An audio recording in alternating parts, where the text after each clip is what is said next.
Welcome to Fiery Discourse, your podcast or media featuring dragonesses, female dinosaurs, and other similar saurians and scalies. I'm your host, Ludmillanon, and with me are my co-hosts, Angron, Mathmachine, the Shark, Jordan, Stryker, and our special guest today is Sharvoun. Today is a very important day because it is our 100th episode. Yep, 100. The triple digits, the big 100. Yep, I never thought we'd get this. Yep, I never thought we'd get this far, and I'm so glad to everyone who's listened so far. We are so thankful to you all, and we hope we can keep making great episodes for you all. Yep. So, today... go ahead, Sag. No, I was just cheering. Woo! Okay, good. Now, long live the king. Ooh. Nice. the emperor. Yeah, the demo man just being like, what? It's like comes in all cheering, and he's just like, Yep. ooh. Yep. But since it is our 100th episode, we are talking about something very big and very special, and that means we are talking about the 1933 movie King Kong in honor of our 100th episode. So it begins. Let's get things started. Now, as we're sure that everyone who's listening to this podcast probably knows, King Kong is one of the most iconic movies in cinema history. It was arguably the first blockbuster hit, as well as probably one of the first kaiju movies ever made. Mm. Yep. Ooh. It was directed by Marion... go ahead, Angron. Yeah, it's one of those films that not both withstands the test of time and doesn't, if that makes any sense. Oh. Alright. Wow. It's a pioneer in many things, and not just special effects, as we'll get to later. Honestly, I brought something to bite down so I can resist gushing. It's okay. I think we're all going to have to do that this week. Go ahead, Shark. Why, though? Go ahead, Shark. Yeah, honestly, King Kong is someone that really needs no introduction because everybody knows about him. Or at the very least, they know about the signature scene at the end, but we'll discuss that when we get there. Yep, we definitely will. The movie was made by Marion Cooper and Ernest Shostak with special effects by Willis O'Brian. O'Brian also worked on the 1920s movie The Lost World, which we'll talk about the podcast sometime in the future. Yep. As there is a lot of stuff to talk about this movie, this might end up being a little bit longer than usual, but we certainly will see. Basically, if you have not seen King Kong, as like Shark said, basically, you've still seen it. You know this movie. This is one of those movies like Wizard of Oz, like Gone with the Wind, that everybody knows about, even if they have like the most basic knowledge of film in general. Yeah, if you know, you know. And if you don't know, you still know. Yeah, exactly. It's iconic. Very much so. It definitely is.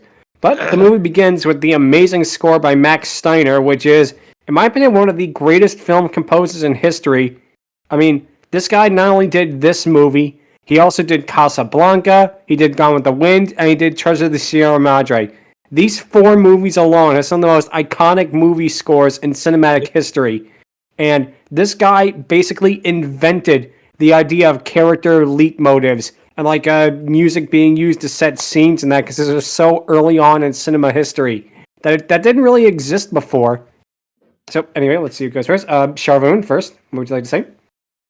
One thing, like you said, the score is iconic, but it almost never happened. The studio RKO originally wanted to use pre-existing cues, and they didn't want to pay Steiner. But Marion C. Cooper, being the total badass he is, paid out of his own pocket to have Steiner record this incredible score inspired by Wagner. And as you said, it basically changed cinema. This is one of the many influences. Every score is iconic. Every scene is made even more powerful with his music. Go back and listen to it and try not to get... Yeah, indeed. Definitely. Yeah, go ahead, Angron. Also, on the topic of Sierra Madre, Panchers. Panchers. Wait, that's you, Jeff. Not much parody is that, but still.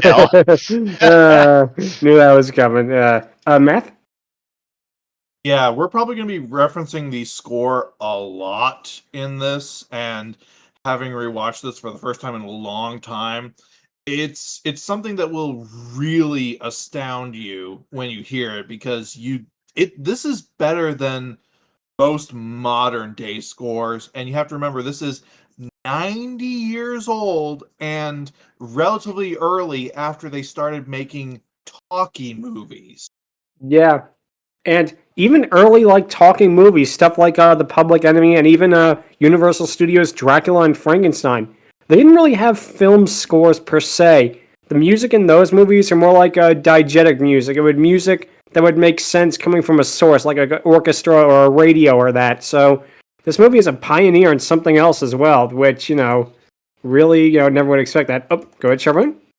One thing, when you mentioned Dracula, the opening theme to the credits for the 1931 Dracula is literally just Swan. Like, that's how basic it was. Huh, I did not know that. Wow. So, anyway, after the opening credits, we see an ancient Arabic proverb, which is, "And lo, the beast looked upon the face of beauty, and it stayed its hand from killing. And from that day it was as one dead," which, spoiler alert, is not an ancient Arabic proverb. They just made it up for the movie. Well then. Nope. Unfortunately. But the movie truly begins on the dock of New York, where a theatrical agent approaches the ship The Venture and asks who's chartering it. The ship hand talks about the movie director Carl Denham, and Denham basically is a version of the directors themselves, because Denham, like Cooper and Schoedsack, they were documentary filmmakers who made movies about animals and exotic locations. That's what they got their start with before making more narrative features, and you definitely can kind of see that with the way he's portrayed here compared to, for example, how he's portrayed in like later versions of King Kong. Oh, go ahead, Sharvoun. Indeed, yeah. That was Sorry. a misdial. I accidentally have nothing. I don't really have anything to say except for the fact that Denham is basically the villain of the story. Quote unquote. Definitely, yeah. But we then cut basically to the interior of the ship, where Denham is talking to Captain Engelhorn about the ammunition they have on the boat, as well as the gas bombs. Denham insists that they must get to where they are going before the monsoon season begins, claiming that if they don't get there, it'll be months of wasted time, footage, and profit. Engelhorn basically mentions how Denham always brings back a film no matter what. The theatrical agent, Weston, arrives, accompanied by Jack Driscoll, who is the first mate. Now, Jack Driscoll was played by Bruce Cabot, and believe it or not, his last film he ever did was Diamonds Are Forever. So that means he started off with basically a classic movie, and he ended it with another classic film franchise. So he's probably the only man who both caught King Kong and was killed by James Bond. So there you go. Oh my gosh. Yep. Oh dear God. Yep. But basically, what happens is Weston says that all the girls that he's tried to hire for Denham's movie has turned down the role or interfered in some way. Denham complains about this, and Weston says that Denham has a reputation, and that being so secretive hasn't helped him, that not even Engelhorn or Driscoll know about where they're going. And the thing that's interesting here is that, well, actually I'll mention it in a little bit, so we'll get to that in a minute, but basically what happens now is that Weston basically says that he cannot hire a girl based on the qualifications of the job. I do like the part where he says, oh, this ship is filled with the toughest mugs I ever looked at, before basically he gets a look from Driscoll and Engelhorn. He says, I mean the crew. That's actually a pretty good joke, which again, this movie has a lot better writing than I think people give it credit for. Indeed, yeah. Yep. Go ahead, Shark. Yeah, a lot of people think when they think of this movie, they only think of giant monkey, but no, there's a lot for the actual human characters to say and to do. Exactly. Matt? One thing that kind of led me to believe that Denham was based off of one of, if not both, the directors was most of the other people tend to speak, even as we do today, relatively plainly and normally. Denham speaks in that sort of 1930s, really fast, talky kind of way. I kept waiting for him to say, nah, say, like That kind of sounds like the Harlem accent, if I recall correctly. More Brooklynish, but yeah, I get what you're saying. Angron? Yeah, as much as this definitely establishes the characters and all that, it's honestly one of those things where it's like just drama and not really Yeah, too I mean, engaging for me. I mean, true. I understand.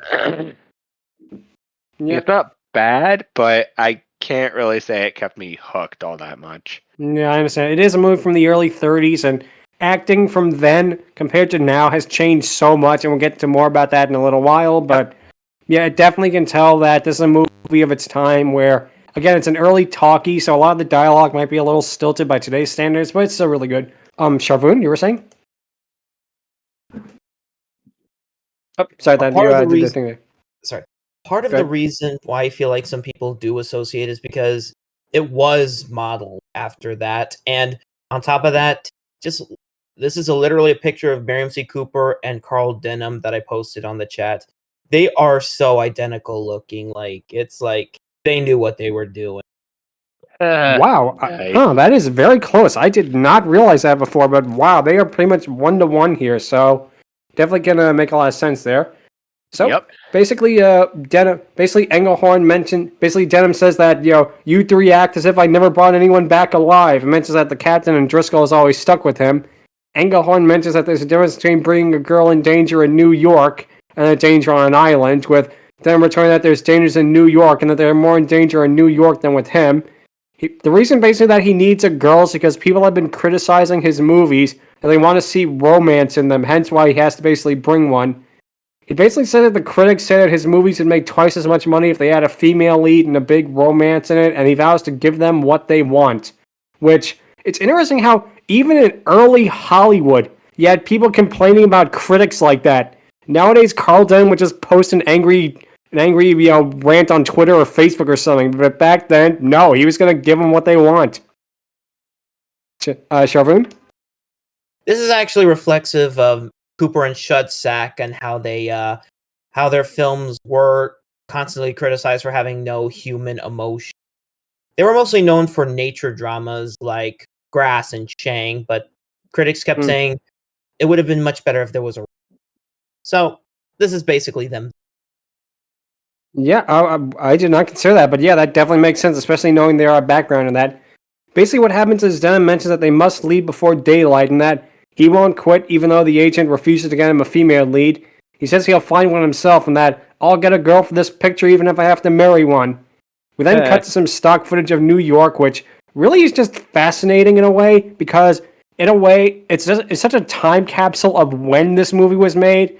And that's also true with the next scene with basically Denham getting out of a taxi and seeing a woman's mission with all various basically impoverished women waiting to get in just to have coffee and donuts and complaining. I mean, you gotta figure, this is like really in the midst of the Great Depression. And again, it's a movie that I feel it's like tied to its times. And I give him credit for Peter Jackson's version for setting it in Depression, actually setting it in 1933, But yeah, and that'll come into play a little later near the end, but we'll get to that in a moment. Yep. Denham then stops by a nearby kiosk as a woman, Ann Darrow, approaches to steal an apple. The kiosk owner catches her and threatens to call the police on her. Denham pays for it as the kiosk owner leaves, and she nearly faints as he picks her up, showing how basically she's at the point where she's basically starving to death, which, again, really shows the reality of the situation of the time periods. Denham basically looks her over, then calls a taxi. We then cut to a diner as he buys her coffee and donuts, asking if she feels better. But then he mentions that how he's not doing it out of kindness, then asks how she got in her situation. And here's the interesting thing, because Robert Armstrong and Fay Wray, who play Denham and Darrow respectively, they were actually in Cooper's previous film, The Most Dangerous Game, which you can almost see as kind of a trial run for King Kong in a lot of ways, especially with the setting in that of the jungle. It's also a very good movie, and if you haven't seen it, check it out. It's public domain. You can catch it on YouTube if you want, and it actually really does hold up. Is it as good as Kong? No, but it's a really good movie in its own right. Interesting. Yep. Sharvoun? Yeah, go ahead. I absolutely Mandela affected here, because I could have sworn when they revealed that incredible shot of Fay Wray's face, that her theme, Anne's theme played. And yes, she does have a theme, but again, we'll get to that later. Oh, go ahead, Math. To kind of emphasize just how far out this movie is compared to today, that and a bit to show Denham's character. It's not that he paid for the apple that she stole. He gave $1, which doesn't sound like a lot. That's basically $20 in today's standard. Oh, that is true. I actually did not notice that, so thanks for pointing that out, because believe me, I actually skipped that. So, what happens basically is Anne mentions that she just had bad luck, with Denham noting how much more beautiful she is compared to others in her situation.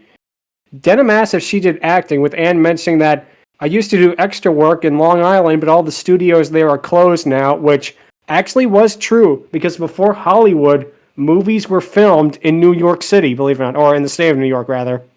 That's interesting. Yep. So this is something that, for audience at the time, they would have been they probably would have known that oh, there used to be all the movie studios in Long Island, but now they're closed. It really did happen. But Denham basically mentions that he has a job for Anne, that he can get outfits for her both on the ship and at Broadway tailors. Anne asks Denham what basically he's talking about, as he says that it's money and adventure and it's thrill of a lifetime, and it leaves tomorrow morning at 6.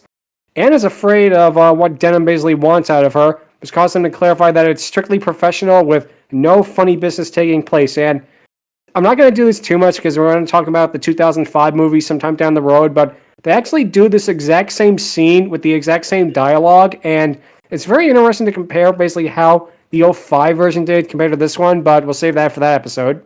Yep, and I can't wait. Yep. Basically, Denham explains who he is, as Anne mentions that how he makes moving pictures in jungles and with animals and the like, as he says he wants her as his leading lady. Basically, she asks him what he has to do, as Denham says that she has to trust him and keep her chin up. And basically, she asks, where are they going? To which he just says a long way off.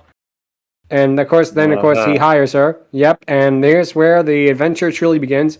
We cut to the ship The Venture leaving New York before cutting to the crew working on the ship.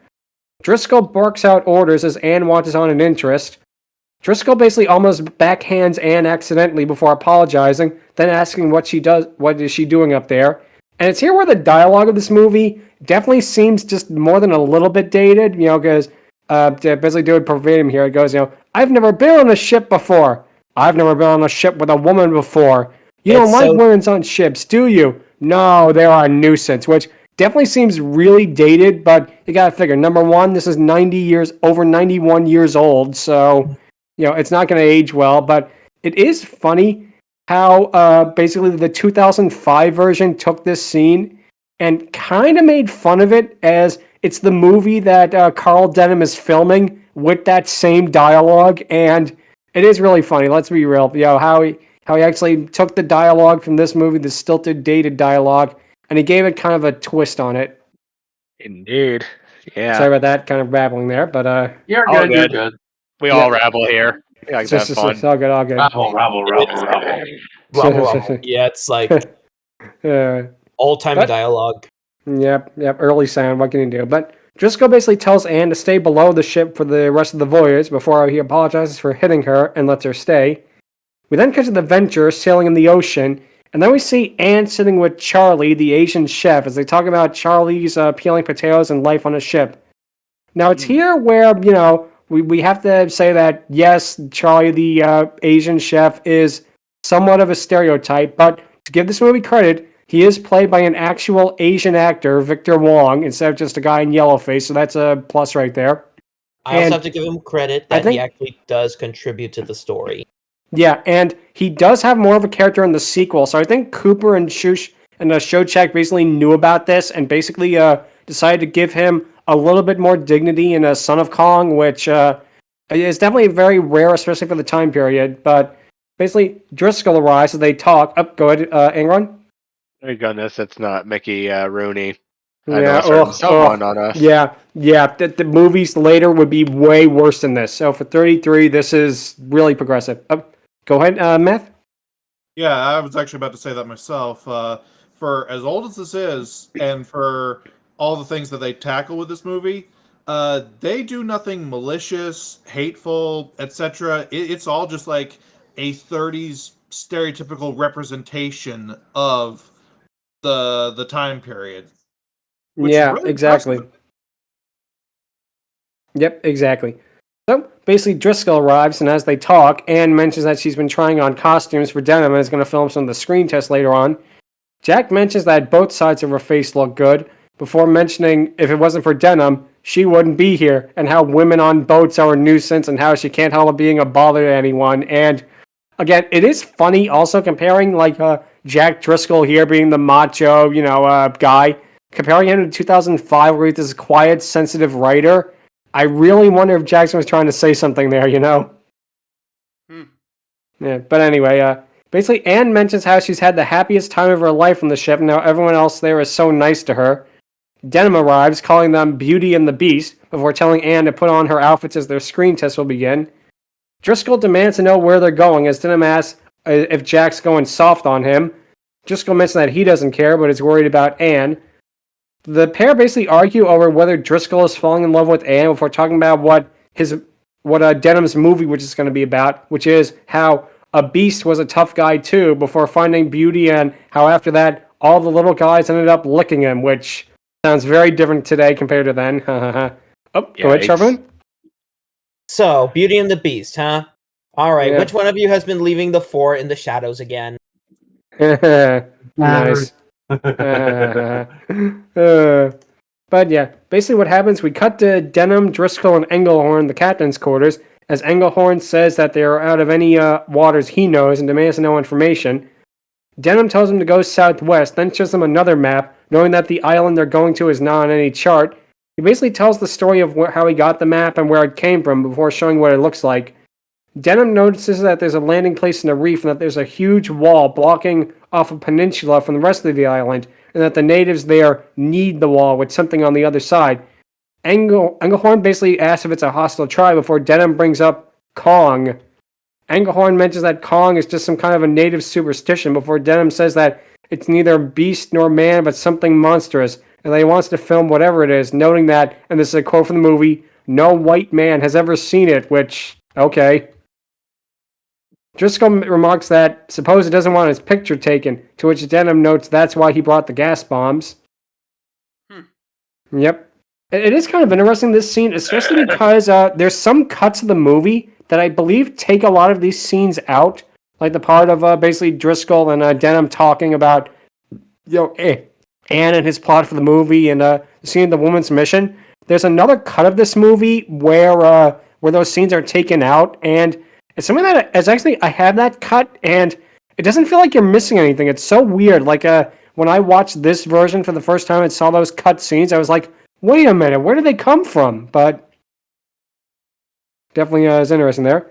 But we then cut to Anne performing her screen test for Denim in her Beauty and Beast outfit. She does various profile shots. You see 3 sailors, including Charlie, watching on interest. Denim then films the same shot with the filter on as Anne asks why he's the cameraman. Denim then talks about a scene in Africa where he tried getting a charging rhino, but the cameraman got scared and fled, which I believe actually happened to the directors. Like, it's again one of the things that definitely says that it really happened to them, because I believe that actually happened to the directors, and that's why they kind of put it in the movie, because it actually was part of their thing in real life. Go ahead, Sharvoun. I'm gonna save this for after you say the next part. Okay, all good. All right. Driscoll and Engelhorn basically ask if Denim is crazy as he films the next scene. And this part is one of the more iconic, non-Kong related moments, with Denim directing Anne's reactions, culminating her throwing her arms across her eyes and screaming loudly, which I want to see what kind of movie Denim's making just with all this random footage he's filming, Like, what actually would the movie he was going to make, what would it have actually turned out like? Oh, go ahead, Sharvoun. This is what I'm getting at. In my opinion, Fay Ray is the original scream. Her scream is just perfectly terrified. Yeah, it's iconic for a reason. Yep. Go ahead, Math. I was actually going to say the exact same thing. She, to me, is the OG Scream Queen, and it is so amazingly well done. There's a reason her screaming with Kong is as iconic as Kong himself. Oh, easily. And yeah, again, she became an icon of cinema for a reason, just from this one movie alone. So, what happens is basically Driscoll wonders what she's going to react to as we cut to the Venture sailing in the fog. Denim notes that they're going in the right direction as Engelhorn basically says they're almost near the island. and asks when they'll know they'll be at the island as Denim brings up the mountain shaped like the skull. And here's the interesting fact about this movie. Skull Island is never called Skull Island in this or Son of Kong. That name was actually, I believe, given to it for, I think, Godzilla vs. Kong, but I'm not sure. I'll have to look that up. But yeah, it's never actually called Skull Island in the original King Kong. It's one of those little factoids in that. Oh, go ahead, Shark. I'm not sure if it was Godzilla and Kong where they call it Skull Island for the first time, because I think there are several parodies that came before that also call it Skull Island. Huh. I thought it was like, it very well could have been. You're right. So definitely have to see about that. But what happens is the group then hears a rhythmic noise as Dem notes that they're not breakers in the reef, but are instead the sound of drums. And just the fact this movie uses sound effects like that was actually groundbreaking for the time period. Because again, you look at movies like Frankenstein or Dracula, and there's scenes in those movies, not saying that they're bad movies, but there's scenes in there that are basically just silent films, in a way. It's filmed almost completely with silence, and to have, like, sound effects, again, something that we take for granted now was so revolutionary back then. You bet, especially seeing how it was all black and white and mostly silent. Again. Yep, that's true. But we cut to the group out of the fog and going onto the coast of Skull Island. Engelhorn looks through his binoculars and says that he doesn't see anything, as Denim mentions how he thought the natives were going to be right on the beach. He mentions how his map was right, as Engelhorn says that 12 of the boat's men will go ashore. Denim asks Engelhorn basically will be there to translate, and basically says that Anne is also going to go, despite Driscoll's misgivings. The group then land on the island, as Anne notes the strange-looking canoes there. The group make their way deeper into the island before they see one of the most iconic sets in film history, the Skull Island giant wall, which, unfortunately for film lovers everywhere, the giant wall was destroyed when they filmed Gone with the Wind, with the burning of Atlanta. What they did is they actually destroyed the sets from King Kong to use the fire for the burning of Atlanta, which, man, that is such a shame, you know? Yeah. Fun fact, this was actually built for King of Kings back in the 20s, so this was a technically a borrow. In fact, a lot of the sets had to be borrowed, including the jungle set from The Most Dangerous Game, which was actually being filmed at the same time. Just happened to come out first. I did not know that. That is fascinating. So that means they were working on this and Dangerous Game at the same time? Wow. Anyway, go ahead, Shark.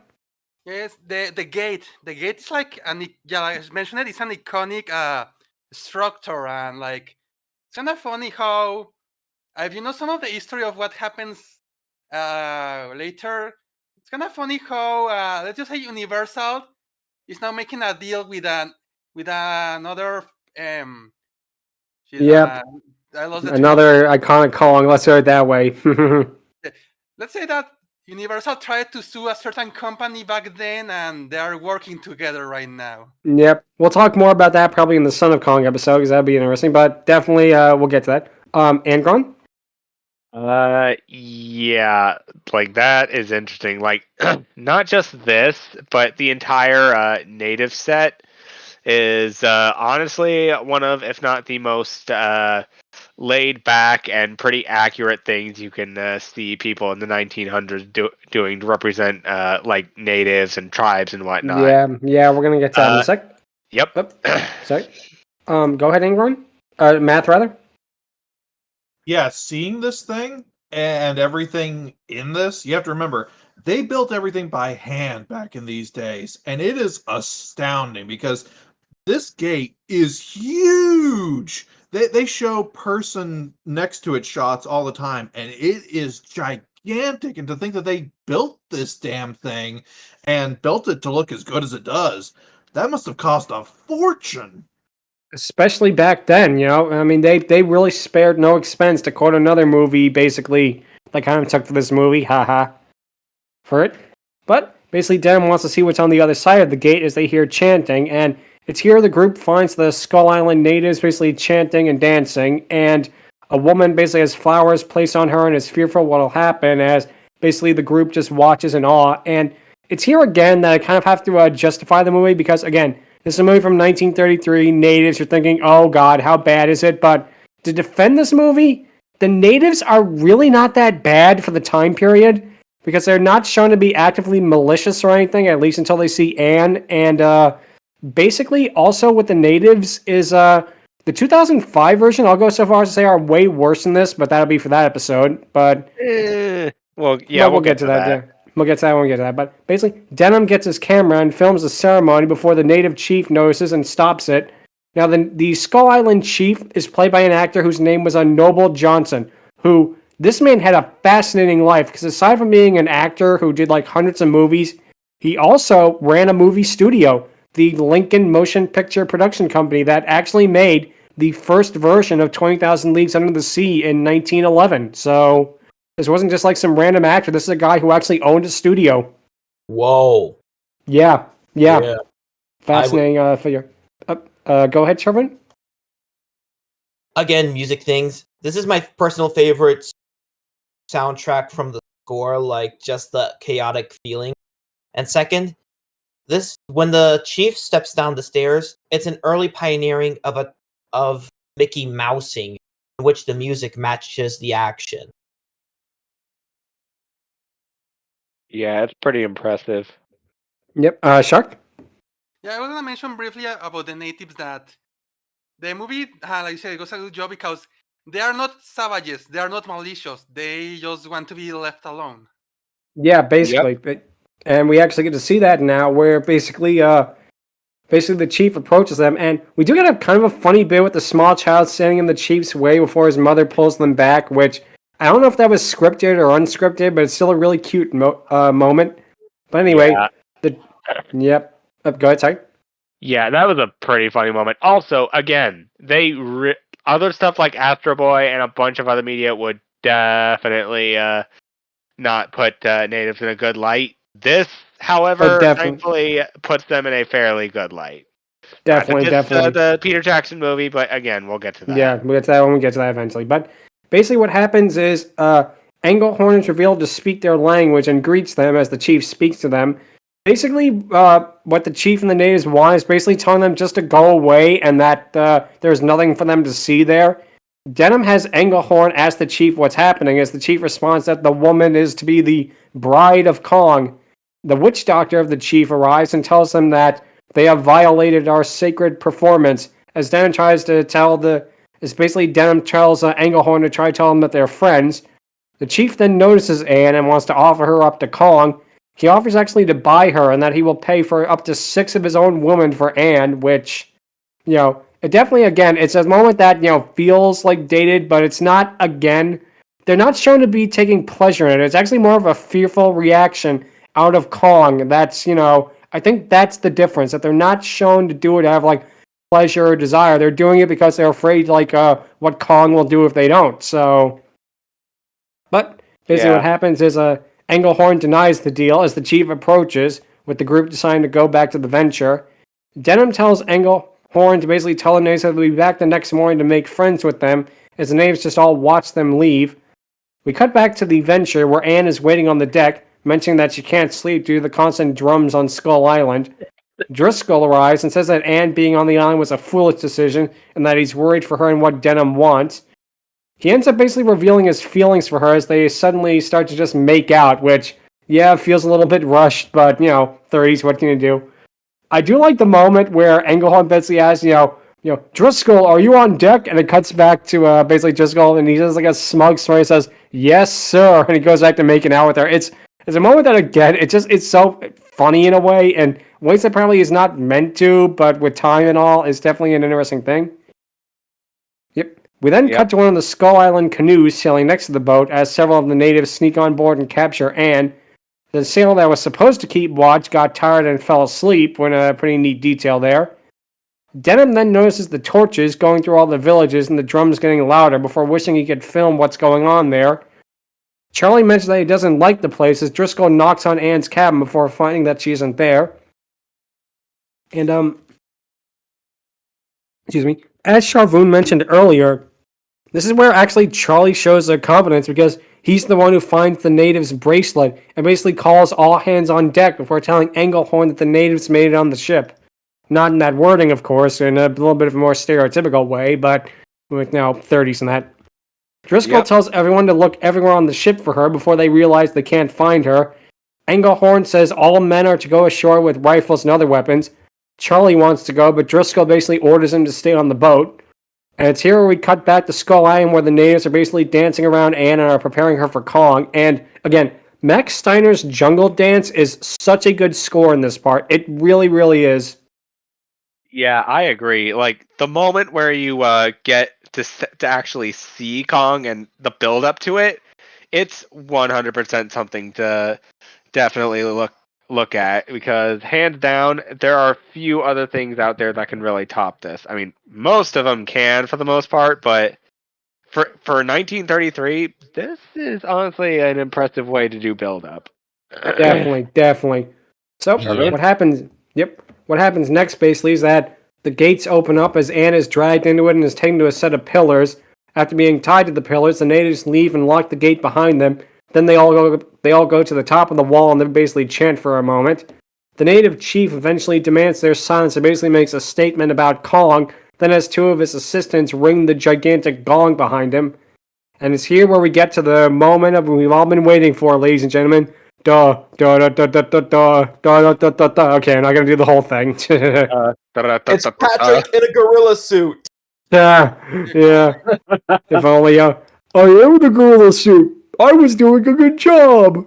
Classic. But, of course, what happens, we hear roaring in the distance before Kong himself shows up, roaring and beating his chest. And King Kong, of course, is one of the most iconic movie characters ever. Like, I feel like he's one of those, he's one of those gorillas, or one of those gorillas, forgive me. He's one of those characters that basically anyone who knows anything about movies can basically point out, oh, that's King Kong, without any sort of other frame of reference. That means you're an icon, you know? He's animated by Willis O'Brian, which actually close-up shots of Kong use kind of a giant, almost animatronic of him before animatronics existed, if that makes sense. Yeah. But the real thing we're talking about here is the stop motion, which, while, yes, by today's standards, it is a little bit herky-jerky with its movements, it is still so amazing. It just feels so real in ways that are just completely indescribable, you know? There's just there's a rawness to the effects, there's a realness to it that I feel like, again, as good as CGI is, and as good as even like the 2005 version is, it's just a realness to this version, like that no other version of Kong, no other version has actually been able to replicate in any sort of way. And Kong is from the era where gorillas were basically seen as murderous brutes for the most part. Like a lot of the stuff with like gorilla conservation and them being like gentle giants and stuff wasn't until much, much later. And yet, there's also a tragedy to Kong in a way, to the character, that a lot of people say that King Kong, the character, is a villain. I think like even the American Film Institute has him on like a number 5 of top 10 best villains, but I never saw Kong as a villain. I just saw Kong as like a tragic figure. He's an animal, basically, you know? Yeah, he's 100% an animal, like Gertie or Godzilla or a bunch of others. Exactly. To say he's a villain is to humanize him in ways that I think Cooper and Shostak did not intend to. Okay, let's see. Imagine the audience back there getting to this moment, to this scene. Keep in mind, this happens almost in the halfway point of the movie, and the closest thing you've seen to Kong is probably him on the posters. You had no idea he was going to look or move like this. Indeed, yeah. Exactly. Go ahead, Sharvoun. And the stop motion animation itself is not only really impressive, but the blending techniques as well, by blending the live action footage with the animation. It's still really impressive to look at, especially when Kong is picking at the pillar, loosening and restraining. Oh, definitely. Yeah, definitely. Angron, what were you saying? I will say this though. Yeah, I know you all love the stop motion and the effects and whatnot, so I do this from a place of love when I say that the stop motion and some of the looks here and some of the stills that can come from this are meme worthy. Like, in a good way, yes, yeah, but it's still I can see where you're coming from. Yeah, Stone the heretic. But I will say this, like, it's funny to just watch the Kong come in and be all like, "Rrr, rrr, rrr." Like, it does it so fast, and yet at the same time, I understand the limitations, and that's what makes it even funnier for me. Yeah, I definitely can see that. Matt, you were saying? Yeah, so I'm the animation guy, so I'm going to go on a little bit of a tangent here. Go right ahead. Quiet To on set. see this, especially in 1930s, by today's standards, yeah, like it's been said, it's a bit janky, it's a bit off. But back then, they had done animation with shadow puppet cutouts, puppetry, very minor stop motion claymation stuff. Never anything to this degree, and integrated with real human beings on at the same time, especially when you're trying to scale something to size. Probably the best movie that used a form of real puppetry before this was The Tale of the Fox, a French Renard the Fox film. If you've never seen that, you should. It is gorgeous to look at. But that was using full puppets, and that's typically how they did animation with puppetry or stop motion back in the day. To have this then done with real people and integrated enough that in the 30s it looked like you could actually see Kong there. This must have been a spectacle to behold and scare the ever-loving shit out of people in the theater. Oh, definitely, especially with a lot of the other, stop motion creations that we'll get to in a minute, and we'll get to basically the moment that was so scary it couldn't be in the movie when it arises. But yeah, this movie absolutely still holds up. Like I feel a lot of people, this is probably the oldest movie they've seen, and I can only imagine what the reaction was. But judging from the box office take, it had to be a good one because wow, I mean, this still to this day is mind blowing. So. What happens basically is Anne's scream upon seeing Kong is another really iconic moment of the movie. Kong knocks down a pair of trees and peers at Anne before picking her up. And it's here I also gotta give this movie the credit. The stop motion model of Anne in his hands, it also looks really, really good. Like you think that they'd cheat and just make like a little, model on that, but they actually made it more detailed. And again, it's a lot of effort that they didn't have to put in, but it's good that they did. Yeah. So, yep. The crew of the Venture arrive to the island as Kong roars at the natives before leaving. Half the men are basically to stay behind to watch the gate while the other group goes past it. The chief sees the men and basically yells at them, but the group still continue on. They make their way through the jungle before noticing destroyed trees and the like. They also see one of Kong's footprints in the mud before continuing. Go ahead, Angron. Honestly, all I can think of when seeing and hearing everything going on is this one meme where it's like, "Right, wife, life good. Wife hit back. Cool, life. Life not good." Wow. Life bad. Wow. Miss wife. Go ahead, Sharvoun. Yeah. This point with finding Kong's footprint, I want to put a pin on here. I'll talk a little more about its significance a little later, but just keep this moment in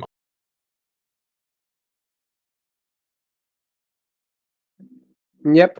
But it's here where we basically get to why we're discussing this movie, because the men reach a clearing where they see a stegosaurus nearby, and yep, the dinosaurs on Skull Island is why we are covering this movie. And what's interesting is, I think maybe the Brontosaurus model was reused from the 1926 Lost World, but I'm not sure. But regardless, the stop motion on them, as mentioned earlier, look really good. But as Sharvoun mentioned, the way they're imposed into the live action footage is really good. Like they feel so real in a way that, a lot of other movies, even made years later, like During the Sun of the Earth, which just used like giant iguanas and tried passing them off as dinosaurs, like something like this just feels so much more real by comparison. And of course, there is a little bit of hiccups, which we'll talk about in a second. But for now, basically, it is just amazing. These dinosaurs, like Kong himself, they feel so alive. Like every single stop motion dinosaur movie that came after this, which there was a lot of, and we're going to be talking about a lot of them on the podcast. So stay tuned for them. But basically, they all owe a debt of gratitude to this movie. Go ahead, Sharvoun. For the sake of not rambling on, please look up how they accomplish the effects of combining the live action footage with the like. It is impressive stuff. I'll tell you that. Okay, Math. Again, to really emphasize just how amazing this is, Ray Harryhausen is known for doing all this throughout his directing career. He is an artistic genius with stop motion. His movies were in the 60s and 70s. This predates it by 30 years and looks basically as good as anything Harryhausen did. Yeah, that's Willis O'Brian for you. I mean, and we're going to talk more about O'Brian next week, and I wish we could talk about the Black Scorpion too, but sadly it's ineligible for the podcast, and we'll talk about why later. But for now, basically the Stegosaurus sees them and charges at them before one of the men throws a grenade at it, basically seemingly killing it. This, again, was from the era where basically all dinosaurs were depicted as basically being murderous animals that ate flesh. Except, of course, for Gertie, because Gertie is a good girl.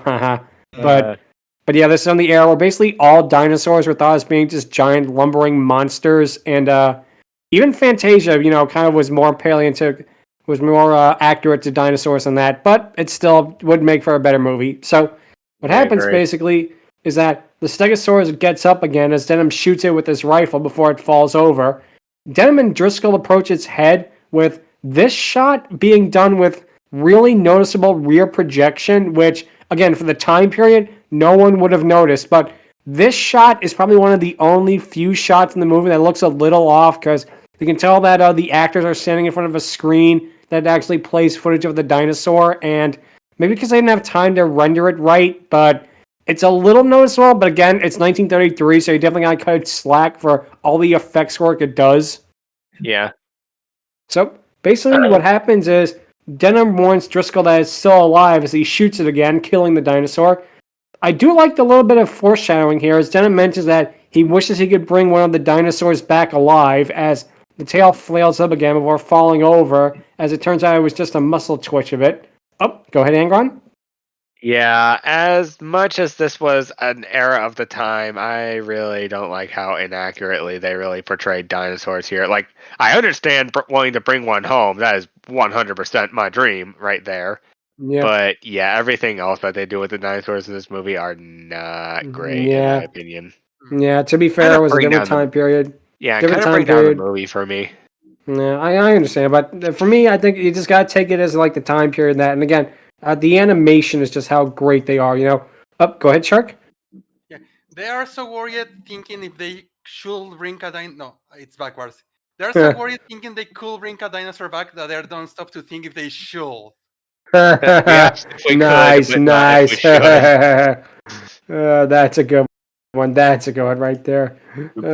So basically what happens next is that the group then make their way to a lake before building rafts out of the local wood and that. As they sail into the fog, a plesiosaur rises out of the depth before lowering its head. And, fun fact, basically the infamous sighting of the Loch Ness Monster with the surgeon's photograph might have been inspired by this movie, because its first sighting, I believe, was shortly after this movie came out, believe it or not, with the famous photo. Some people say that the photo was like the finger in the bathtub. Some say it was like a submarine model. There is one theory that the famous Loch Ness Monster picture is actually a screenshot of King Kong. Oh. Yeah, it's actually a screenshot from this movie of the plesiosaur, just like blacked out in that. It's very fascinating if it is, because that means that this movie was influential in more fields than just cinema then.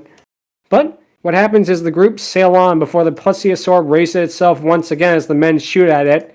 It then knocks over the boat and eats several of the men who are caught in the water.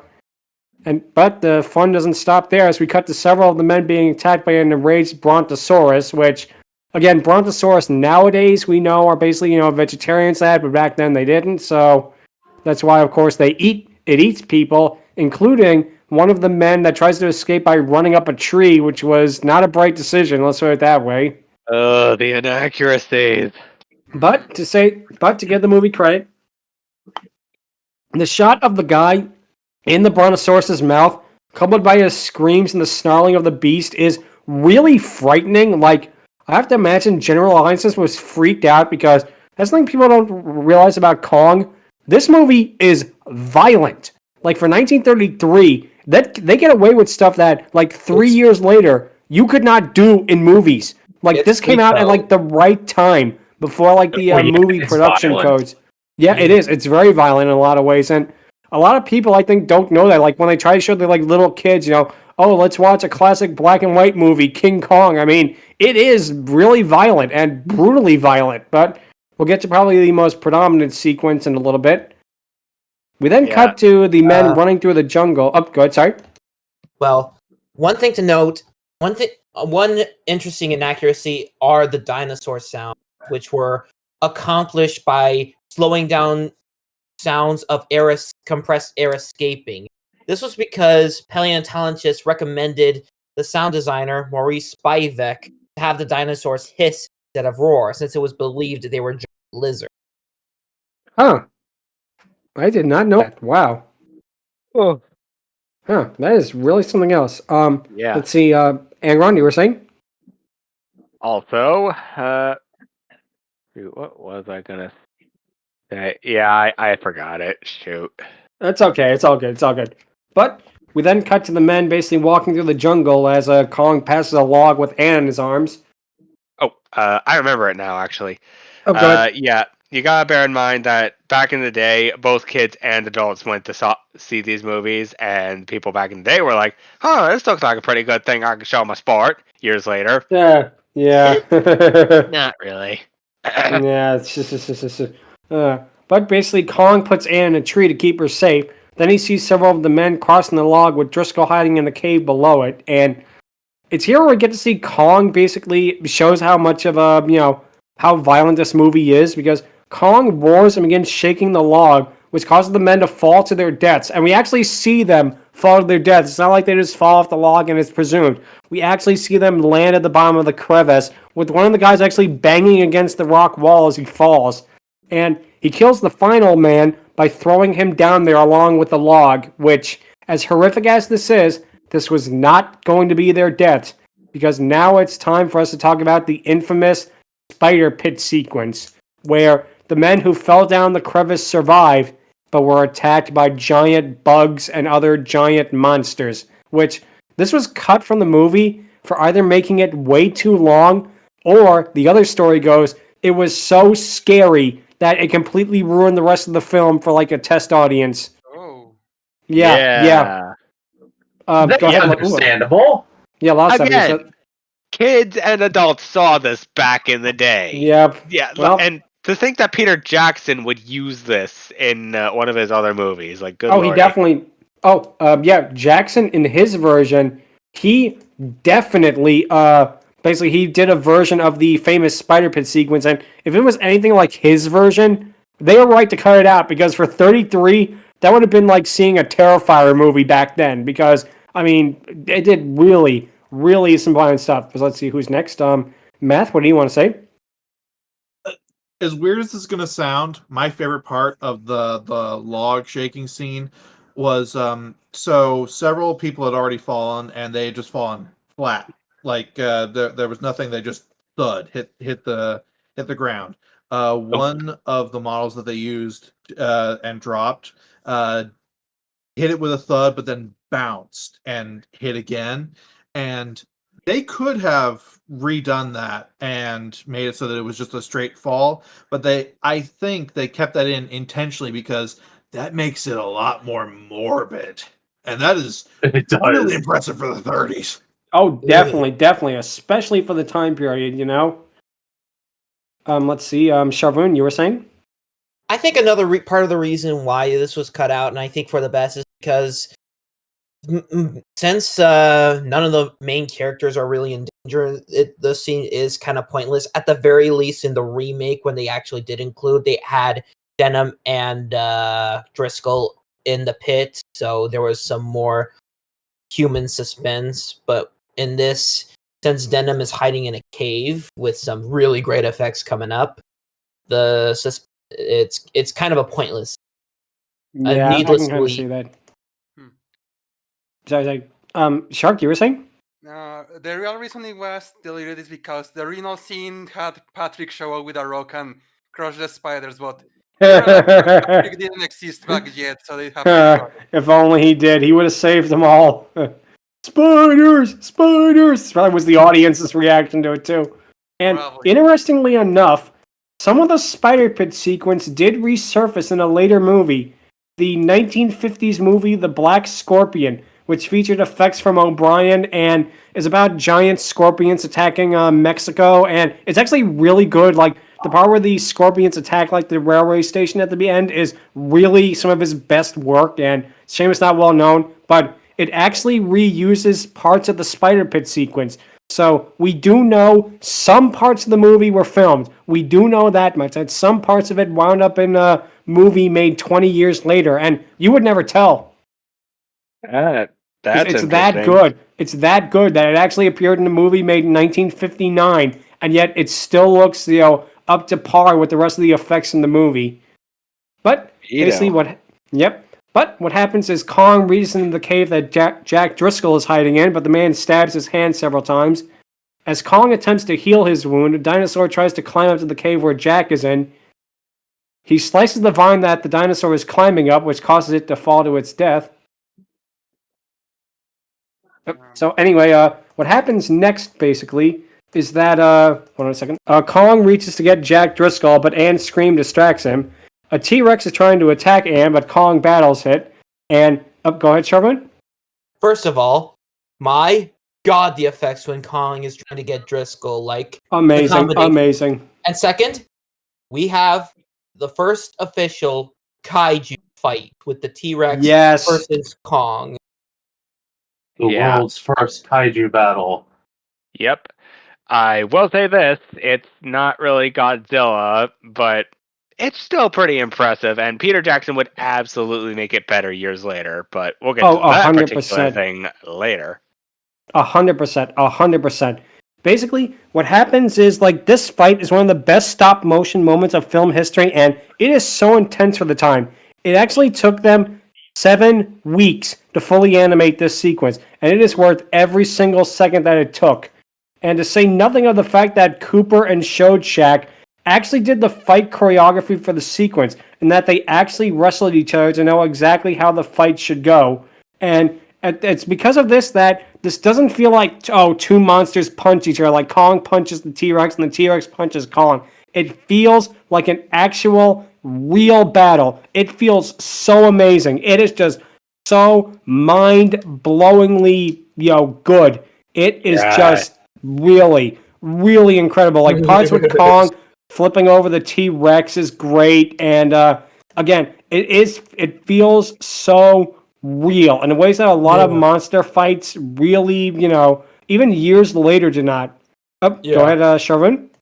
And speaking of how this film is more violent, this has probably one of the most gruesome ways a kaiju fight could end. We'll get to that.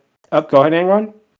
Yeah, I was definitely gonna ad lib on that as well, but yeah, this definitely is something that stuff like Mortal Kombat would take inspiration. Inspiration from. Yeah, that's what I was gonna say. Anyway, Math. I have to wonder what it was like being a person living in the 30s and seeing the first half of this film, which is pretty much standard movie of the day, and then from the moment Kong comes on, it's just nonstop spectacle after spectacle after spectacle. We've kind of become desensitized to that kind of stuff because we're so used to it, but back in the 30s, this was really new and innovative. So I wonder how it was to them to see it. Yeah, definitely. Especially because how it ends. Because Kong eventually wins by basically hopping up on the T-Rex's back and ripping its jaw in two. And the amount of blood that pours out of the T-Rex mouth when it falls over dead is something that, again, would not have been possible just a couple of years later. And it is amazing that they got away from that in the beginning, It is absolutely amazing, just how violent the ending of it basically is with the battle. Go ahead, Angron. Brutality. First, yes. Secondly, I absolutely agree with everything you're saying. Yeah. The mood whiplash totally works here, especially with what we got. Yep, it definitely does. And Shark? Right after this, it's like a little bit of, I don't know if it was on purpose or like black comedy where Kong just like grabs the jaw of the T-Rex and just opens and closes it like. Yeah, he plays with it, you know. Kong kill me. Yeah, it's like he plays with it, and that it's something that again it gives Kong so much character that a lot of other movies definitely wouldn't have done. And again, it looks like really great in that. Kong beats his chest in triumph, then approaches Anne, and we get another close-up shot, which definitely looks a little different compared to the stop motion, but it still looks really great. He picks Anne up yet again, he takes her with him. We cut to Jack climbing out of the cave before seeing that Denim also survived, and that they are apparently the only two of the original team left alive. Driscoll tells Denim to get Captain Engelhorn and the others for help while he follows Kong. We cut to him running to the jungle, including him seeing the dead body of the T-Rex. And we see Kong carrying Anne before Driscoll following them yet again. We then come back to Denim basically telling Engelhorn and the others about Kong, explaining what happened, how he destroyed the log and killed all the men. Engelhorn basically laments all the lives lost as Denim is sure that Driscoll and Anne will be fine, but Engelhorn is more cynical about it. Denim says that they're going to use the gas bombs on Kong as Engelhorn wonders if it'll work. He says that the natives tried to attack, but the group shot at them, which caused the native to hide as they evidently don't know what guns are and has never seen them before. Denim tells the other that they're all going to leave at dawn, whether or not Driscoll gives them a signal. And we then cut to Kong walking off with Anne yet again as Driscoll follows closely behind. He puts her on a ledge in a cave as Driscoll enters it. We get to see another dinosaur, this one a more serpentine one, basically enters the cave and threatens her, causing Kong to fight it off. Kong basically rushes with the creature as Driscoll watches on in fascination. It's a I do like the part... Yeah, basically. The dinosaur basically tries to strangle Kong, but how Kong kills it is basically pulls it off of his neck and beats its body against a rock, killing it. He roars yet again before taking up... Go ahead, Sharvoun. An interesting bit of insight into Kong's psyche, perhaps. It's implied that the ceremony the natives do is regular, but like I said, it's implied that Kong has had many lady, and it's implied that these lady friends met similar ends with the dinosaur. And since Anne is probably so different, Kong is extra protective of her because he's lost so many lady friends that he's basically possibly feels guilt over not being able to protect them. Yeah. It's actually shown in the 05 version, believe it or not. It's more explicitly shown what you're saying, so you're right on the money there. Go ahead, Angron. That, and also the guy has, at this point, obtained experience in fending off dinosaurs and basically protecting all his gal pals. Which is kind of important if you don't want your possible future wife to get frickin' mauled by a dinosaur. Would be an epic way to go out. Well, it would kind of suck if you were looking for possible Tinder dates. Nice. But what happens basically is he roars once again before taking Anne outside the cave on a higher ledge. Kong puts her down and roars loudly, banging his chest while doing so.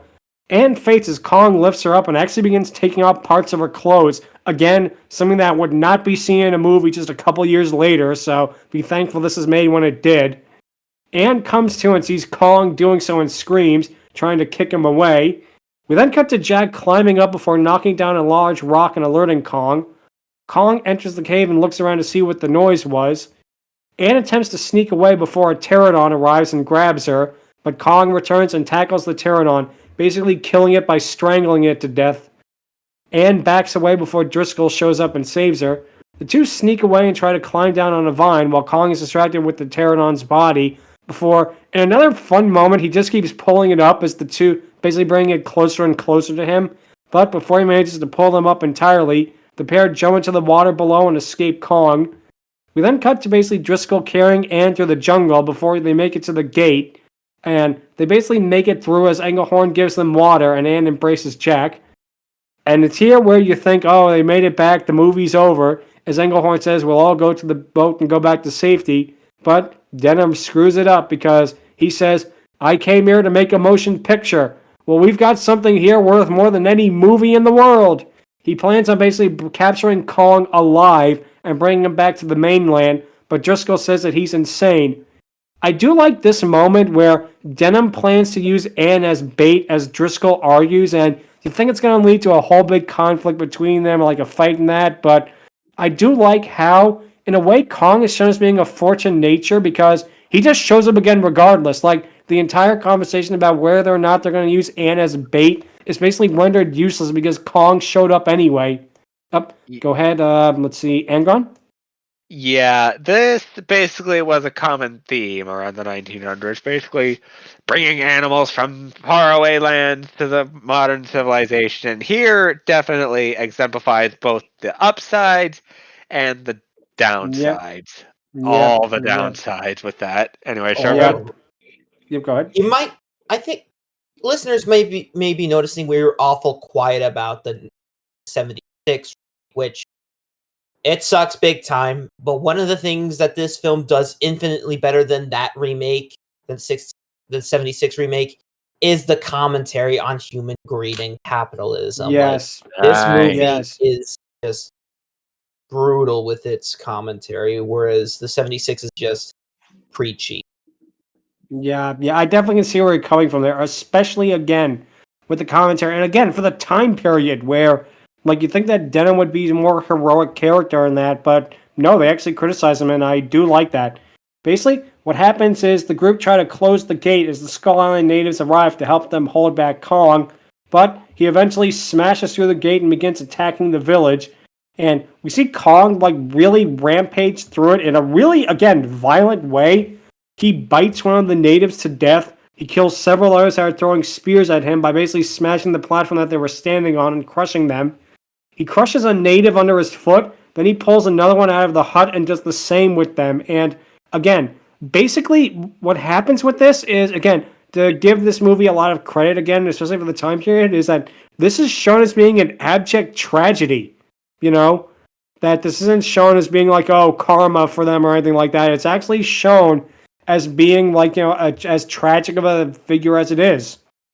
Yep, and this is basically him, just the natives, basically once again showing that fear that we were talking about before. Like, they have been living under Kong's thumb, or technically, thumb, foot thumb, whatever, for years.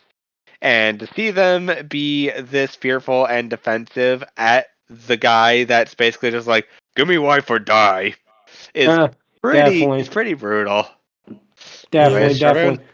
You go ahead. It also really goes to show how basically Carl Denham brought death with him.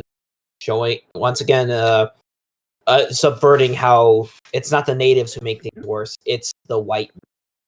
Yeah. Basically, you really can make that thing. You know, it's basically a, you know, primitives versus, you know, a modernity. How can the two coexist in that in a way? But what happens is the group from the Venture make it to their boats and throw their gas bombs at Kong, basically eventually knocking him out. And Denham, of course, plans on bringing him back to show him to the world. We get his famous line, "I'll share with you all, boys. In 6 months, his name will be up in lights. Kong, the 8th wonder of the world." Oh, go ahead, Shark. I was strolling through the gas one day. Oh my god. Good one. But we then cut back to New York to see a marquee referring to Kong as King Kong with the famous 8th Wonder of the World subtitle. And it's here we get another interesting bit of like how different things are then compared to today, with basically a large group is entering the theater, with one man complaining that the tickets cost him $20 whole. Yeah. Math? Which $20 back then is like the equivalent of $500 today, so... Yep. Yeah. Go ahead, Math. Yeah, so we are now in New York, and this is where this is the part that people remember as the big thing of the movie. This is probably the most iconic part of the movie, the stuff that happens in New York. We got 20 minutes of the film left. There is actually very little in New York. It's just, it is that well known. Oh, yep. Definitely. And like I said, I do like the little bit of character moments here, like the one rich woman basically complaining about, I don't want to sit too close to the screen. but the usher tells them that it's not a movie but a nature demonstration. The audience members wonder what it could be, as they get a pretty good joke with a rude patron pushing past a group, with one of them saying, "Ain't we got enough gorillas in New York?" Indeed. We cut Also, to back. Oh, go ahead, sorry. yeah. Also, during the show, they reference in the 2005 version, they reference this one scene from the original 1933 movie where they're basically summoning Kong in this theater, which is a very interesting thing that someone told me here a while back, which I definitely like. Also, freaking the New York sort of thing. Yep, definitely. So, what happens next, basically, is that we cut to backstage where Driscoll and Ann are waiting, with Ann saying that she doesn't like being there. Driscoll notes that neither of them would have come, but Denham insists that they show up. Denham greets both of them as the reporters show up. The reporters ask Driscoll all about how he saved Ann, but he gives Denham the credit, causing the reporters to interview him instead. Denham then tells him that Ann was the one responsible, as Denham comes up with the Beauty and the Beast idea. The reporters all want to take pictures, but Denham tells them to do it on stage with Kong, which, big mistake there. Yep. Basically, Denham then steps in front of the stage as he tells the audience all about their adventure and how they found Kong. He unveils the curtain, which reveals Kong chained up on stage and just looking around randomly. Denham has Ann step on stage and tells the audience about her experience before bringing out Driscoll to the stage. Oh, go ahead, Sharvoun. I will say that a lot of modern day King Kong adaptations have Ann develop a friendship with Kong, but in the original, she straight up hates Kong. That honestly, I mean, it's easy to see why. Yeah, but it honestly makes what happens later all the more tragic. Really think about how he's doing it for someone who doesn't love him back. Yeah, it makes it all the more tragic. And again, you gotta figure this is in the time where gorillas were seen as being like murderous brutes for the most part. Yeah. Also, I will say this. It kind of makes the whole "'twas beauty that killed the beast" thing at the end a little. It both works and doesn't work, in my opinion. Like I love both versions; they do pretty great. But the 1930s in particular, it's pretty rough for Godzilla. A lot more than one would think. Yep. That's all good. So basically what happens then is that basically Denham promises to tell them all the full story before he has the press take pictures of Kong. The flashballs of their cameras all cause Kong to get increasingly agitated before he rips through the chains. He causes havoc and basically attacks everywhere. Everyone flees the theater as Kong smashes through a wall. Ann and Driscoll hide in a large building while Kong kills a man by biting him.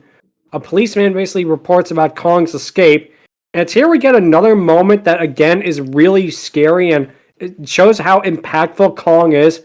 Kong reaches into a random apartment and pulls out a woman. Then he drops her to her death when he sees that it isn't Ann. And the woman's echoing scream as she falls just makes it really even scarier. Yeah, absolutely. Like, this movie definitely goes dark. Like, hands down. From the falling scene in the jungle to this moment right here. He's just like, oh, nope, wrong one. And, like, nowadays we mock moments like that. But, like, here, you actually kind of feel it a little bit. Like, more than usual. Sharvoun? Yep, go ahead.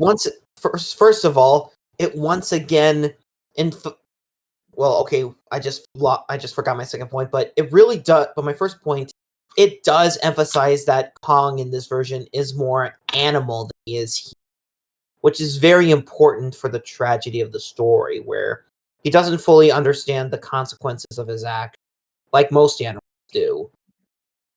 Yep. Definitely. And Shark?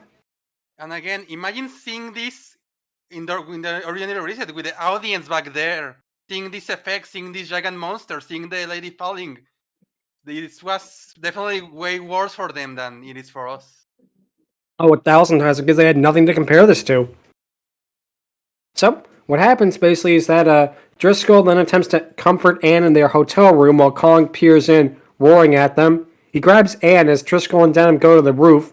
Kong is on the roof, then puts down Ann, then symbolically removes his chains before grabbing her again. Driscoll and Denham make it there to see Kong and Ann are gone. Kong basically is wandering through the streets before he sees an elevated train, then begins smashing the tracks on it, which, fun fact, this actually was a last-minute addition from the filmmakers. Like, this was not in the original script. This was added because the movie was apparently one reel short, and they would need to add another reel, so they put this sequence in, and you would never tell. It looks that good compared to the rest of the movie. A one time where improvising works. Yeah, it really, really does. So basically what happens is, while one passing train is unharmed, the second one crashes as Kong picks up one of the cars and begins to smash it. And there's one thing also to note. Even though this is really violent, if you look closely, you can actually see the passengers getting out and escaping. So there's not as much death in this sequence as you would think. Because if you look closely at like the bottom right of the screen, you actually see the passengers getting out of the train and running for safety. So again, another detail that they didn't have to do, but the fact that O'Brian did shows how much of a master he is. Yep, only enough tiny, minute details are where people actually die. Yep. But we cut to a police station where they say that Kong is approaching the Empire State Building and is scaling it. The reason they chose the Empire State Building because it's the tallest structure in New York when it was made. Later remakes, of course, in the 76 one, they made the World Trade Center, which, oof. Did not age well. Yep. But basically, Driscoll brings up the ideas of using airplanes to strike Kong when he puts down Anne, and it's here we cut to the most iconic part of the movie, and one of the most iconic parts of film, period, which is Kong scaling the building with the biplanes arriving. And, fun fact, two of the biplane pilots in the insert shot are Cooper and Shostak themselves, because apparently, and this is how the story goes, they basically said, how should we kill the monster? And Cooper said, let's just kill the son of a bitch ourselves, and thus this was born. What a man. What legends. Worrying about Anne, Driscoll enters the building to save her, and it's here where, of course, the biplanes attack Kong and he swipes at them and that, and fun fact, although a lot of people think differently, Kong only destroys one of the airplanes here. He doesn't take down all of them. The 2005 version is the one where he destroys every one of the airplanes. Interesting. Yeah, this version he only destroys one of them before, of course, succumbing to his wounds, and sadly, tragically, he is not meant for this world. He falls to his death.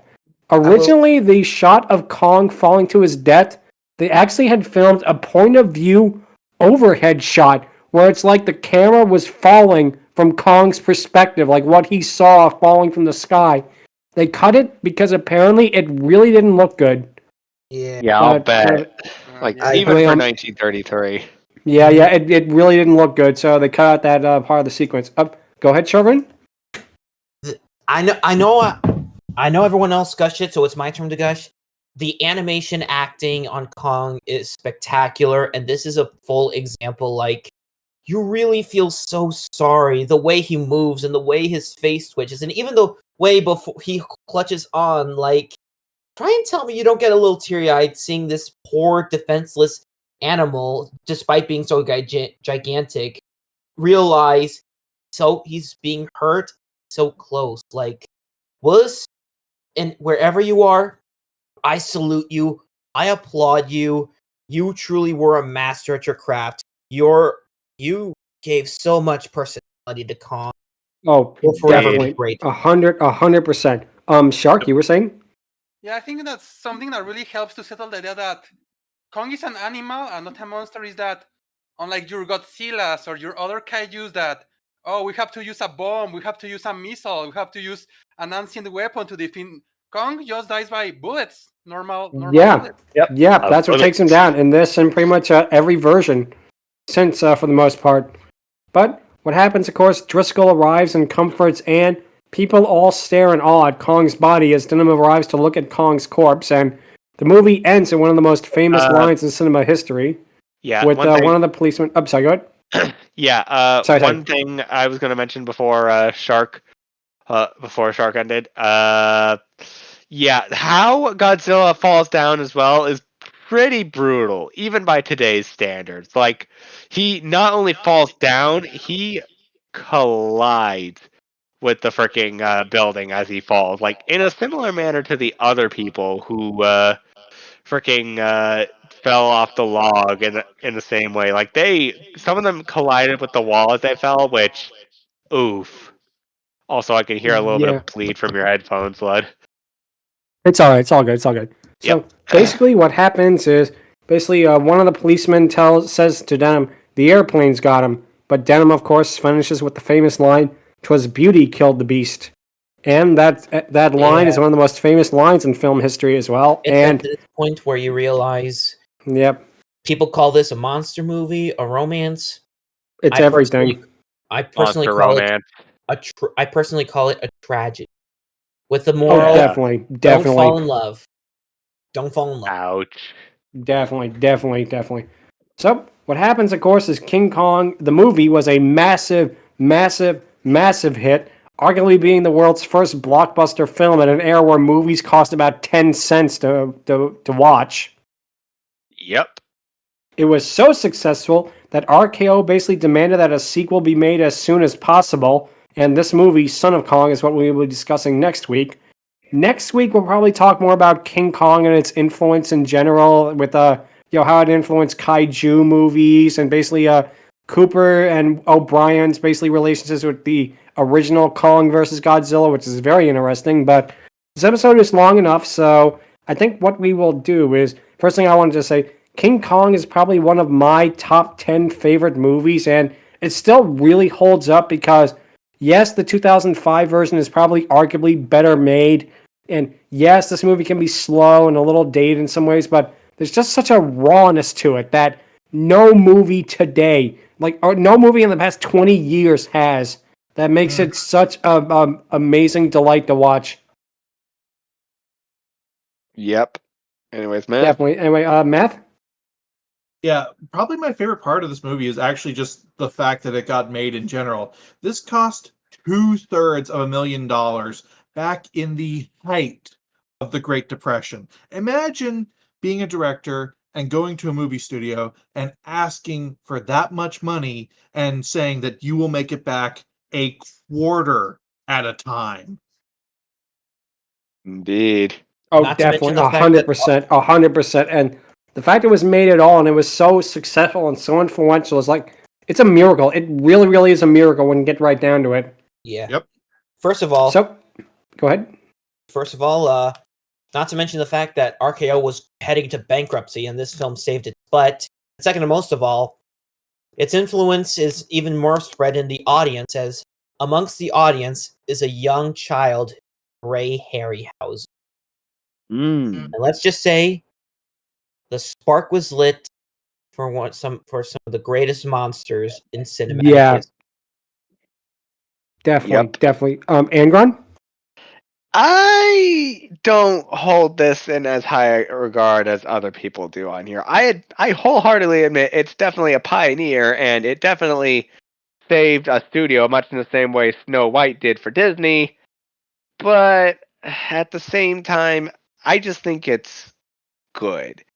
The technology plays a huge factor into why by all means, we understand. Technology plays a huge this movie factor definitely is from a time where movies were made differently, and I can see that. But sorry, go ahead and continue. Yeah, I'm not saying it's bad by any means, especially visually. Like, they did a lot for 1933, but it just doesn't do enough for me. Like, it's kind of why I prefer the 2005 version over this, but that's just me personally. Kill the heretic. Over my dead body. Nice. But that's going to lead us to our question of the week, which is, what is your favorite King Kong?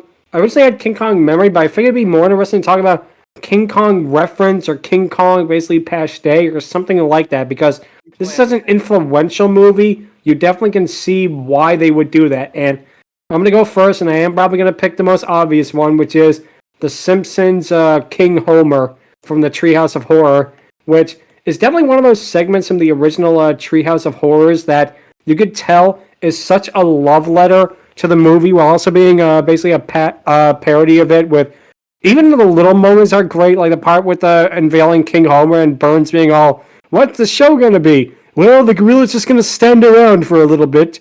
And the part with Shirley Temple, believe it or not, that is something that if you are like a big, film historian / film nerd like me, the joke is actually funnier because there's actually a hidden joke behind it. It's not just randomness. Shirley Temple's nickname by 20th Century Fox's publicity team was the eighth wonder of the world. King Kong, of course, is also the eighth wonder of the world from the 1930s. Oh boy. Yeah, that's basically the joke, is that, Shirley Temple was also the eighth wonder of the world, and that's a joke that, again, for a show in the 90s to make that joke is really, like, doing a lot of lifting, basically, for the audience, that for, like, the 1% of people that get that joke, it really actually makes it even funnier. Yep.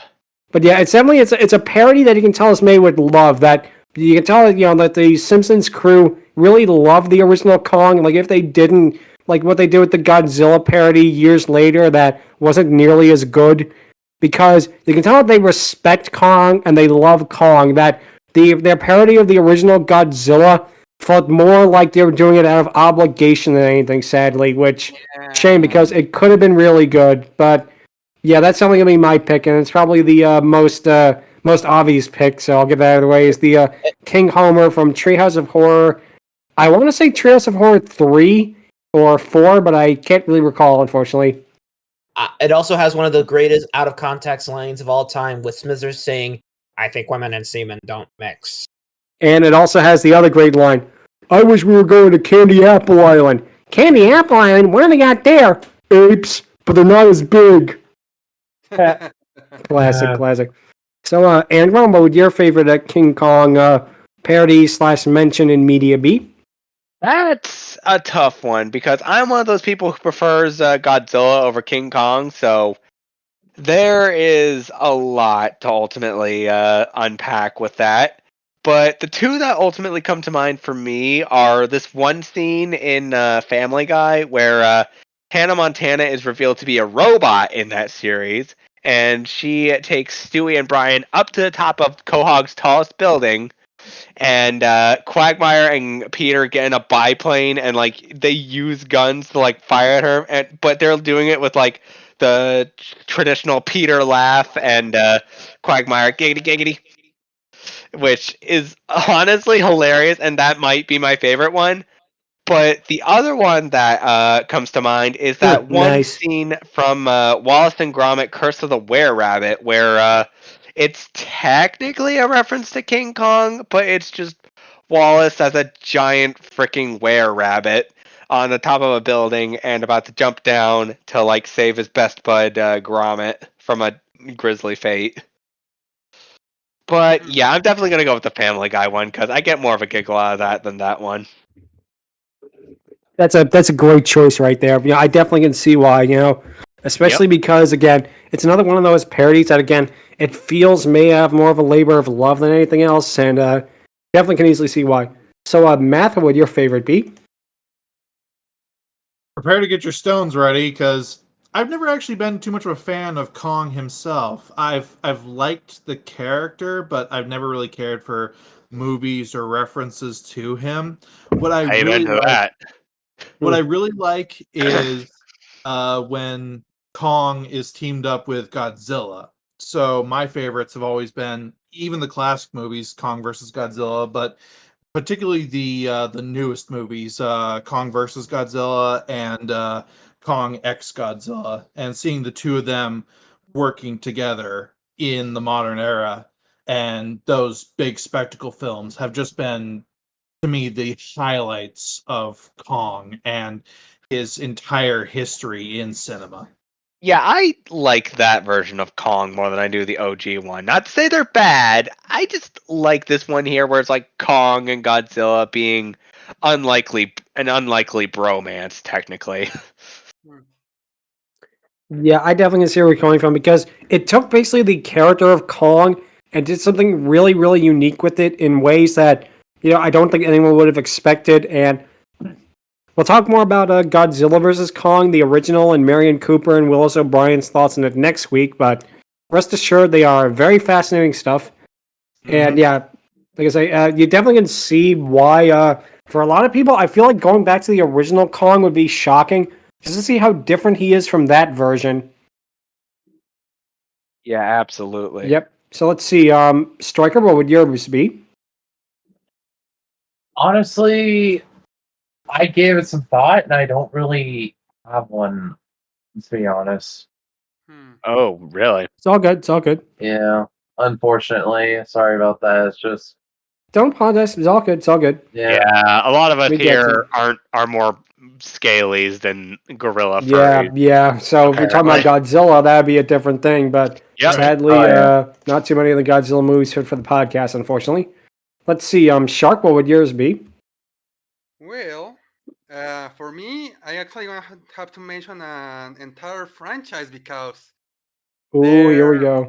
the beginning of the said franchise, you could say it was like a sort of parody or influenced by King Kong, and especially because of his protagonist that, well, it's the leader of the bunch. You know him well, and he's finally back to kick some tail.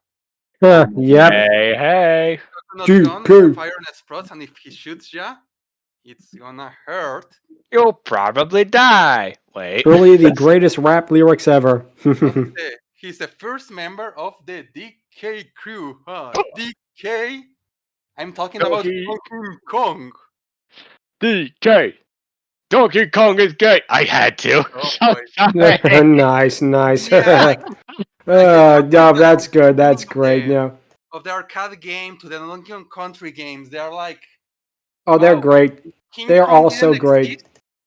exist, we probably wouldn't have these. And there's a really funny backstory regarding this because when the original Donkey Kong arcade became popular, Universal tried to sue Nintendo over the name Kong. Yep. Oh boy. Yep. Universal became the rights owners once RKO imploded on themselves. Go ahead, Matt.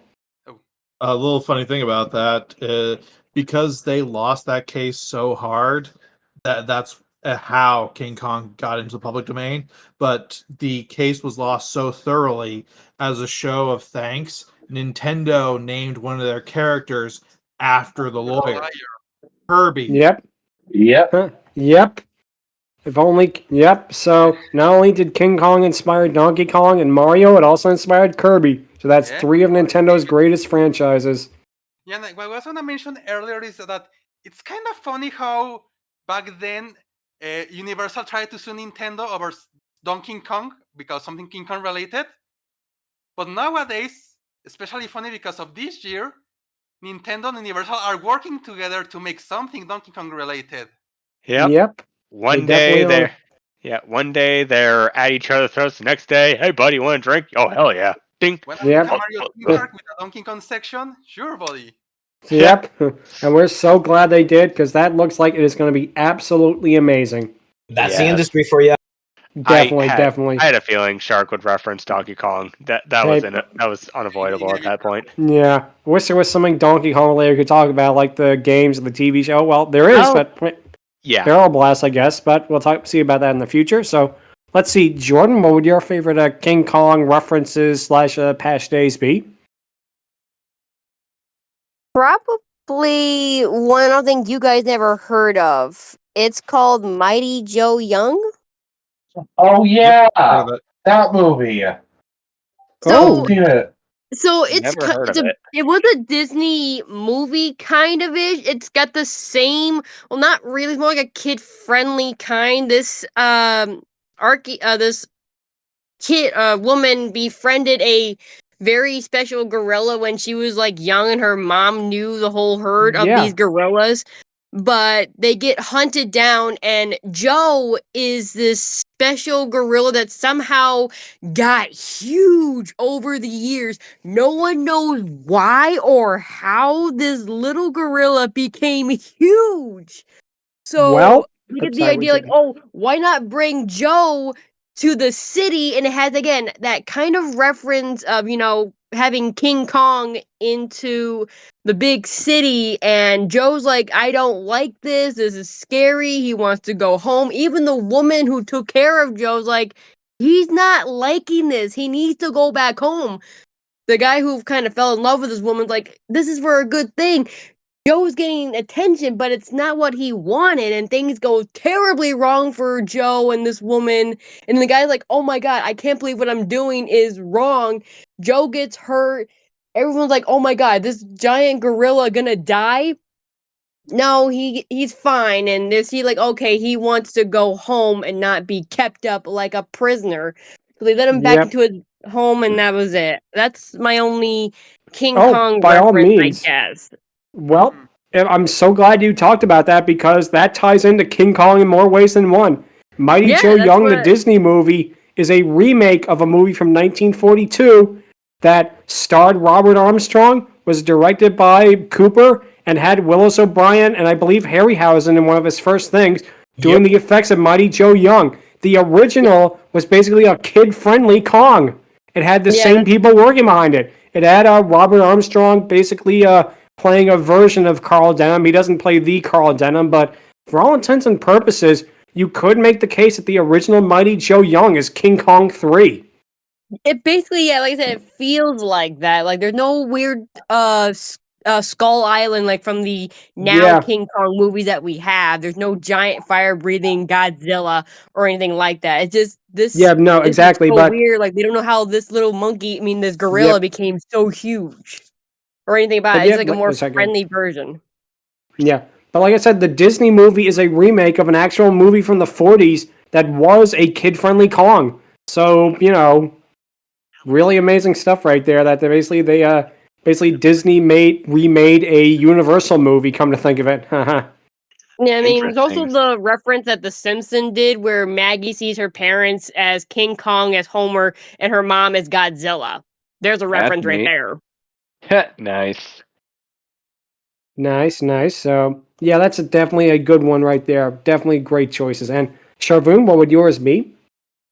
Me personally, I'm going to go with a joke from Cats Don't Dance, where they're walking around in the film set and coming across some famous animals, including Toto, clicking his heels with the ruby slippers, and then at one point they come across King Kong himself carrying a building and working. Sawyer's like, "Hey Kong, how's it going?" And then Kong says, "Oh, don't get me started." I'm sorry, I'm one of those people who think who's kind of immature to say that a high-pitched voice coming out of a big body is hilarious. It's one of those things that's always funny. Even in like bad movies, when that happens, it's always funny. Yeah. It's and it's sorry. It reminds me of both Charlie Chaplin and the Pink Panther from the Muffy cartoon that we covered recently in the past. Like, you expect one thing, and then in the next, it's just like, good lordy, where'd this voice come from? Yeah, it was either that or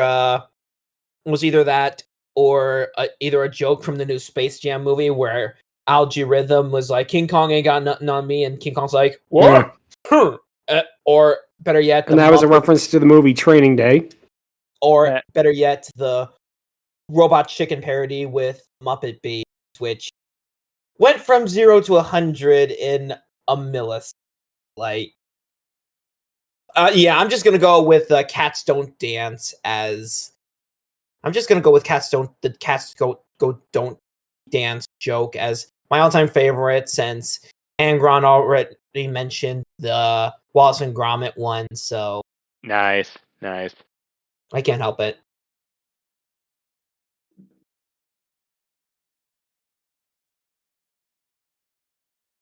Yeah, definitely. Man. Yeah, wow. I definitely can see that. So it is now time for the patent pending Dragoness Scale, where we rank the Dragonesses, in this case the dinosaurs from King Kong, on the 1 to 10. And I'll go first, and I'm going to say this right now, right away, 10 out of 10. When you are this influential to film history, when you are this influential for how people see dinosaurs, the fight between Kong and the T-Rex alone, I mean, I think we have gushed about this movie thoroughly enough to where I don't think I have to explain why I'm giving them a 10 out of 10. It's just 10 out of 10. I cannot say anything more. They are perfect. There is nothing about them I would change. There's nothing about them that I would alter. So that's my thing, 10 out of 10. So Angron, what would you give them? Yeah, I'm gonna be the Debbie Downer of the group here, but Go ahead. I will say this. I do like what they ultimately had to offer in terms of dinosaurs. Their inaccuracy and their overall visual look, especially with the stop motion of the time, is what ultimately tones them down a lot. But I don't see myself giving them anything higher than at least 7 out of 10. Inaccuracies and everything aside, they really hold up in a lot of ways. They're the things that helped cement King Kong. Let me think here. Go They're ahead. pretty impressive, all things considered. We got the Pteranodons, we got the Slithered, and this is all stuff that came before stuff like Spy Kids, Jurassic Park, and a bunch of other things. So I'll at least give it that. It was a pioneer what it was trying to accomplish, and they certainly helped. But yeah, I can only give them Definitely. 7 out of 10 at most. All good, all good. I definitely see where you're coming from there. Yep. So let's see who's next. Math, what would you give them? Originally, I was going that route as well, where I was going to land at a 7, because while normally I just rate on like a 5 for visuals and then a 5 for personality, there's no personality here, but the visuals on this are so astounding that I was going to bump that up. But as I thought about it more and more, I just kept thinking that this is from 1933, that everything about this is so many decades ahead of its time, that this is so influential, that this is, as you said, Gertie's level of influence.